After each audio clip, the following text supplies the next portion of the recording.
Chapter 16. There were a lot of reasons why I went to Hazarajat to find Hassan in 1986. The biggest one, Allah forgive me, was that I was lonely. I want to stop right there because the I right now has changed, and I want to tell you the indicators that show you that. If you look back at the end of chapter 15, it says, "Then Rahim Khan sipped some more tea, rested his head against the wall, and spoke." So chapter 16 is his account of Hassan. Remember, he was going to tell Amir about Hassan. And so this is now Rahim Khan describing what happened with Hassan. So it is important that your mind clicks off the picture of Amir talking and clicks on the picture of Rahim Khan talking. So let's start again. So Rahim Khan says to Amir, "There were a lot of reasons why I went to Hazarajat to find Hassan in 1986. The biggest one, Allah forgive me, was that I was lonely. By then, most of my friends and relatives had either been killed or had escaped the country to Pakistan or Iran. I barely knew anyone in Kabul anymore, the city where I had lived my entire life. Everybody had fled. I would take a walk in the Kurta Parwan section, where the melon vendors used to hang out in the old days. You remember that spot? And I wouldn't recognize anyone there. No one to greet, no one to sit down with for chai, no one to share stories with, just Rusi soldiers patrolling the streets. So eventually, I stopped going out to the city. I would spend my days in your father's house, up in the study, reading your mother's old books, listening to the news, watching the communist propaganda on television. Then I would pray namaz, cook something, eat, read some more, pray again, and go to bed. I would rise in the morning, pray, do it all again. And with my arthritis, it was getting harder for me to maintain the house. My knees and back were always aching. I would get up in the morning, and it would take me at least an hour to shake the stiffness from my joints, especially in the wintertime. I did not want to let your father's house go to rot. We had all had many good times in that house. So many memories, Amir Jan. It was not right. Your father had designed that house himself. It had meant so much to him. And besides, I had promised him I would care for it when he and you left for Pakistan. Now it was just me in the house, and I did my best. I tried to water the trees every few days, cut the lawn, tend to the flowers, fix things that needed fixing, but even then I was not a young man anymore. But even so, I might have been able to manage, at least for a while longer. But when news of your father's death reached me, for the first time I felt a terrible loneliness in that house, an unbearable emptiness. So one day, I fueled up the Buick and drove up to Hazarajat. I remembered that after Ali dismissed himself from the house, your father told me he and Hassan had moved to a small village just outside Bamiyan. Ali had a cousin there, as I recalled. I had no idea if Hassan would still be there, if anyone would even know of him or his whereabouts. After all, it had been 10 years since Ali and Hassan had left your father's house.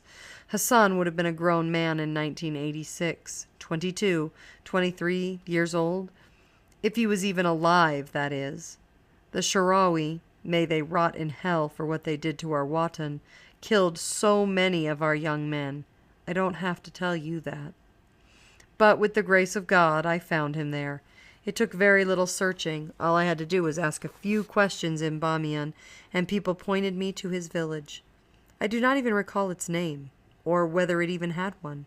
But I remember it was a scorching summer day, and I was driving up a rutted dirt road, nothing on either side but sun-baked bushes, gnarled, spiny tree trunks, and dried grass like pale straw. I passed a dead donkey rotting on the side of the road, and then I turned a corner, and right in the middle of that barren land, I saw a cluster of mud houses. Beyond them, nothing but broad sky and mountains like jagged teeth.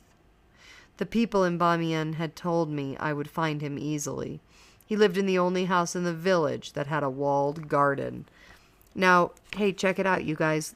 I think, isn't that an archetype? The archetype of a garden? And it's the only garden, and it's a walled garden. So interesting. The mud wall, short and pocked with holes, enclosed the tiny house, which was really not much more than a glorified hut. Barefoot children were playing on the street, kicking a ragged tennis ball with a stick, and they stared when I pulled up and killed the engine. I knocked on the wooden door and stepped through into a yard that had very little in it, save for a parched strawberry patch and a bare lemon tree. There was a tandoor in the corner in the shadow of an acacia tree, and I saw a man squatting beside it. He was placing dough on a large wooden spatula and slapping it against the walls of the tandoor. He dropped the dough when he saw me. I had to make him stop kissing my hands. "Let me look at you," I said. He stepped away. He was so tall now. I stood on my toes and still just came up to his chin. The Bamiyan sun had toughened his skin and turned it several shades darker than I remembered, and he had lost a few of his front teeth. There were sparse strands of hair on his chin. Other than that, he had those same narrow green eyes, that scar on his upper lip, that round face, that affable smile. You would have recognized him, Amir Jan. I am sure of it. We went inside. There was a young, light-skinned Hazara woman sewing a shawl in a corner of the room. She was visibly expecting. "This is my wife, Rahim Khan," Hassan said proudly. "Her name is Farzana Jan." She was a shy woman, so courteous she spoke in a voice barely higher than a whisper, and she would not raise her pretty hazel eyes to meet my gaze. But the way she was looking at Hassan, he might as well have been sitting on the throne at the Arg. "When is the baby coming?" I said, after we all settled around the adobe room. There was nothing in the room, just a frayed rug, a few dishes, a pair of mattresses, and a lantern. "Inshallah this winter," Hassan said. "I am praying for a boy to carry on my father's name. Speaking of Ali, where is he?" Hassan dropped his gaze. He told me that Ali and his cousin, who had owned the house, had been killed by a landmine 2 years before, just outside of Bamiyan. A landmine. Is there a more Afghan way of dying, Amir Jan? And for some crazy reason, I became absolutely certain that it had been Ali's right leg, his twisted polio leg, that had finally betrayed him and stepped on that landmine. I was deeply saddened to hear Ali had died. Your father and I grew up together, as you know, and Ali had been with him for as long as I could remember. I remember when we were all little, the year Ali got polio and almost died. Your father would walk around the house all day crying. Farzana made us shorwa with beans, turnips, and potatoes. We washed our hands and dipped fresh naan from the tandoor into the shorwa. It was the best meal I had had in months. It was then that I asked Hassan to move to Kabul with me. I told him about the house, how I could not care for it by myself any more. I told him I would pay him well, that he and his kanun would be comfortable. They looked to each other and did not say anything. Later, after we had washed our hands and Farzana had served us grapes, Hassan said the village was his home now. He and Farzana had made a life for themselves there. "And Bamiyan is so close. We know people there. Forgive me, Rahim Khan. I pray you understand." "Of course," I said. "You have nothing to apologize for. I understand." It was midway through tea, after shorwa, that Hassan asked about you. I told him you were in America, but that I did not know much more. Hassan had so many questions about you. Had you married? Did you have children? How tall were you? Did you still fly kites and go to the cinema? Were you happy? He said he had befriended an old Farsi teacher in Bamiyan who had taught him to read and write. If he wrote you a letter, would I pass it on to you? And did I think you would write back? I told him what I knew of you from the few phone conversations I'd had with your father, but mostly I did not know how to answer him. Then he asked me about your father. When I told him, Hassan buried his face in his hands and broke into tears. He wept like a child for the rest of that night. They insisted that I spend the night there. Farzana fixed a cot for me and left me a glass of well water in case I got thirsty. All night I heard her whispering to Hassan and heard him sobbing. In the morning, Hassan told me he and Farzana had decided to move to Kabul with me. I should not have come here, I said. You were right, Hassan Jan. You have a zendagi, a life here. It was presumptuous of me to just show up and ask you to drop everything. It is me who needs to be forgiven. We don't have that much to drop, Rahim Khan, Hassan said. His eyes were still red and puffy. We'll go with you. We'll help you take care of the house. Are you absolutely sure? He nodded and dropped his head. Aga Sahib was like my second father. God give him peace. They piled their things in the center of a few worn rags and tied the corners together. We loaded the bundle into the Buick. Hassan stood in the threshold of the house and held the Quran as we all kissed it and passed under it. Then we left for Kabul. I remember as I was pulling away, Hassan turned to take a last look at their home. When we got to Kabul, I discovered that Hassan had no intention of moving into the house. But all these rooms are empty, Hassan Jan. No one is going to live in them, I said. But he would not. He said it was a matter of ihtiram, a matter of respect. He and Farzana moved their things into the hut in the backyard where he was born. I pleaded for them to move into one of the guest bedrooms upstairs, but Hassan would hear nothing of it. What will Amir Aga think? He said to me. What will he think when he comes back to Kabul after the war and finds that I have assumed his place in the house? Then, in mourning for your father, Hassan wore black for the next 40 days. I did not want them to, but the two of them did all the cooking, all the cleaning. Hassan tended to the flowers in the garden, soaked the roots, picked off yellowing leaves, and planted rose bushes. He painted the walls. In the house, he swept rooms no one had slept in for years, and cleaned bathrooms no one had bathed in. Like he was preparing the house for someone's return. I'm going to underline that because it feels weighty. And as you notice, it's written as a sentence fragment, so I think that drew my attention to it. Do you remember the wall behind the row of corn your father had planted, Amir Jan? What did you and Hassan call it? The wall of ailing corn? A rocket destroyed the whole section of that wall in the middle of the night early that fall. Hassan rebuilt the wall with his own hands, brick by brick, until it stood whole again. I do not know what I would have done if he had not been there. Then late that fall, Farzana gave birth to a stillborn baby girl. Oh, that's so sad. Hassan kissed the baby's lifeless face, and we buried her in the backyard near the sweetbriar bushes. Notice, you guys, when it is that baby was born. We covered the little mound with leaves from the poplar trees. Leaves from the trees, so there's yet another archetype as tree. I said a prayer for her. Farzana stayed in the hut all day and wailed. It is a heart-breaking sound, Amir Jan, the wailing of a mother. I pray to Allah you never hear it. Outside the walls of that house there was a war raging, but the three of us, in your father's house, we made our own little haven from it. My vision started going by the late 1980s, so I had Hassan read me your mother's books. We would sit in the foyer by the stove, and Hassan would read me from the Masnawi or Khayyam, as Farzana cooked in the kitchen. And every morning Hassan placed a flower on the little mound by the sweetbriar bushes. In early 1990, Farzana became pregnant again. It was that same year, in the middle of the summer, that a woman covered in a sky-blue burqa knocked on the front gates one morning. When I walked up to the gates, she was swaying on her feet, like she was too weak to even stand. I asked her what she wanted, but she would not answer. "Who are you?" I said. But she just collapsed right there in the driveway. I yelled for Hassan, and he helped me carry her into the house, to the living room.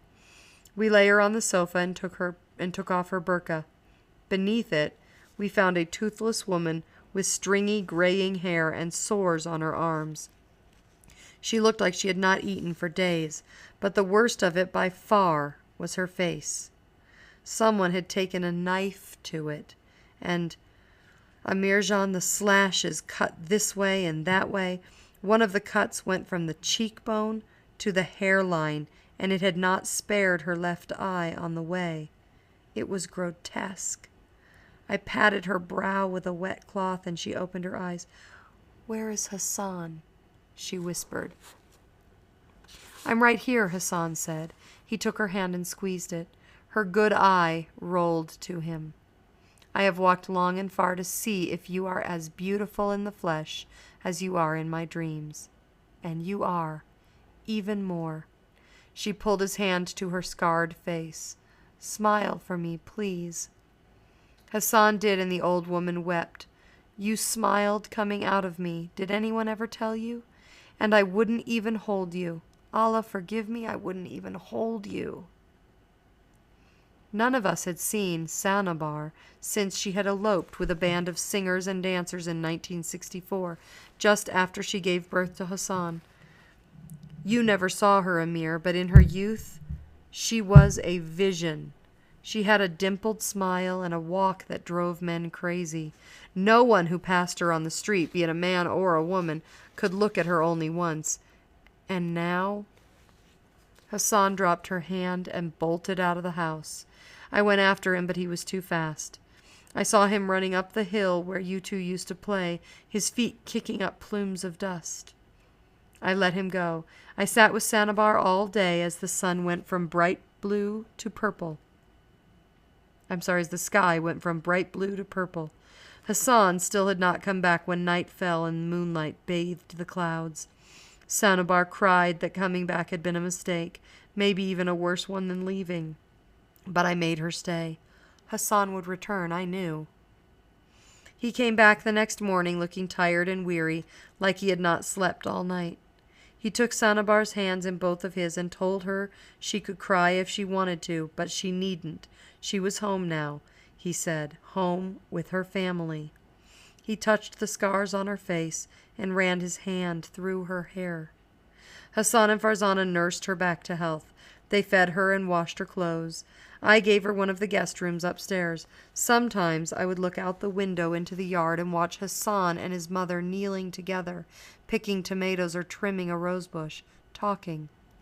They were catching up on all the lost years, I suppose. As far as I know, he never asked where she had been or why she had left, and she never told. I guess some stories do not need telling. It was Sanabar who delivered Hassan's son that winter of 1990.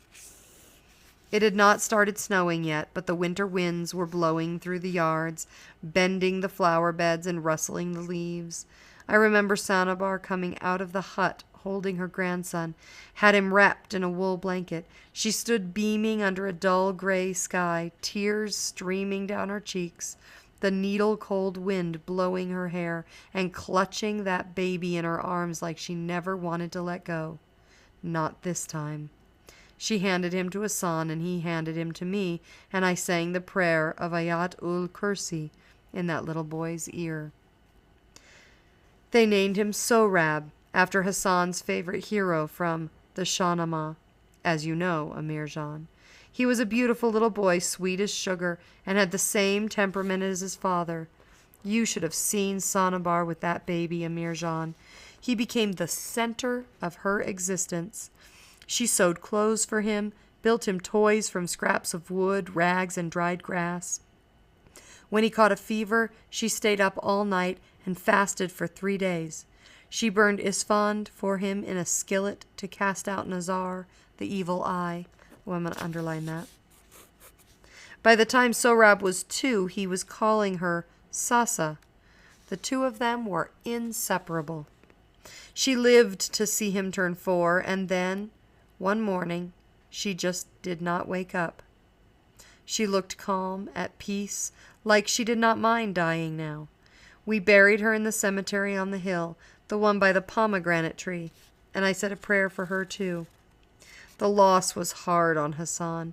It always hurts more to have and lose than to not have in the first place. But it was even harder on little Sohrab. He kept walking around the house looking for Sasa, but you know how children are. They forget so easily. By then, that would have been 1995, the Sharawi were defeated and long gone, and Kabul belonged to Masoud Rabbini and the Mujahideen. The infighting between the factions was fierce, and no one knew if they would live to see the end of the day. Our ears became accustomed to the whistle of falling shells, to the rumble of gunfire, our eyes familiar with the sight of men digging bodies out of piles of rubble. Kabul in those days, Amir Jan, was as close as you could get to that proverbial hell on earth. Allah was kind to us, though. The Wazir Akbar Khan area was not attacked as much, so we did not have it as bad as some of the other neighborhoods. On those days when the rocket fire eased up a bit and the gunfighting was light, Hassan would take Sohrab to the zoo to see Marjan the lion, or to the cinema.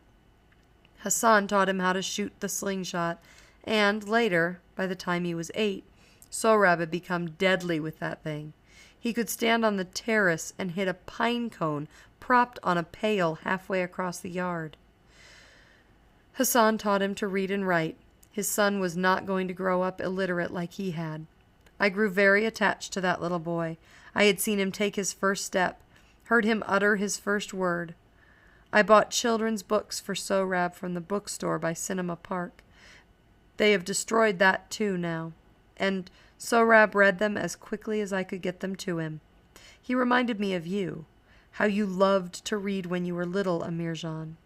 Sometimes I read to him at night, played riddles with him, taught him card tricks. I miss him terribly. In the wintertime, Hassan took his son kite running. There were not nearly as many kite tournaments as in the olden days. No one felt safe outside for too long, but there were still a few scattered tournaments. Hassan would prop Sohrab on his shoulders, and they would go trotting through the trees, running kites, climbing trees where kites had dropped. You remember, Amir Jan, what a good kite runner Hassan was? He was still just as good. At the end of winter, Hassan and Sohrab would hang the kites they had run all winter on the walls of the main hallway. They would put them up like paintings. I told you how we all celebrated in 1996 when the Taliban rolled in and put an end to the daily fighting. I remember coming home that night and finding Hassan in the kitchen listening to the radio. He had a sober look in his eyes. I asked him what was wrong, and he just shook his head. God help the Hazaras now, Rahim Khan, Sahib, he said. The war is over, Hassan, I said. There's going to be peace, inshallah, and happiness and calm. No more rockets, no more killing, no more funerals. But he just turned off the radio and asked if he could get me anything before he went to bed. A few weeks later, the Taliban banned kite fighting. And 2 years later, in 1998, they massacred the Hazaras in Mazar-e Sharif. It is important that you know what the word massacred means. So if you do not know, you need to look that up before you finish your reading tonight.